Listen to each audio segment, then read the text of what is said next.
কি নিয়ত পড়ার জিনিস না, বুঝছেন না? আতর, আতর বুঝছেন তো?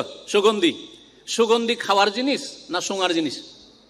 কেউ যদি খায় মুখ দিয়ে, তো সুগন্ধি তো খুব দামি জিনিস, তো আমি খেয়ে নি, চলবে? চলবে না, বোঝা গেছে না? তো নিয়তটা হচ্ছে এই কলবের জিনিস, হৃদয় দিয়ে নিয়ত করতে হবে। নিয়ত যারা মুখে করে তারা আতর খাওয়া জাতি, কথা বলছে। অথবা নাকে ভাত রুটি ঢুকায়, কেউ যদি নাকে ভাত রুটি ঢুকায় তো পাগল বলবেন না? ঠিক তেমনি যারা মুখে নামাই তো পড়ে তারা ওই টাইপের আর কি। ইসলাম বুঝে না, বেচারারা অবুঝ, বলছি না তাদের দোষ হচ্ছে ইসলাম বুঝে না, বুঝার চেষ্টা করে, আল্লাহ যেন বুঝার তৌফিক দান করে। বেদাতি কাজ। নিয়ত অন্তর, ইন্নামাল আমাল হবে, নিয়ত করতে হবে, নিয়ত পড়তে হবে না। নিয়ত করতে হবে, নিয়ত পড়তে হবে না। নিয়ত পড়া বেদাত, আর নিয়ত করা ফরজ। নিয়ত পড়া হচ্ছে না, নিয়ত করা হচ্ছে শর্ত, ফরজ, পূর্ব শর্ত। যে কোনো ইবাদতের আগে আপনার অন্তরে নিয়ত থাকতে, সংকল্প, দৃঢ় সংকল্পের নাম হচ্ছে নিয়ত।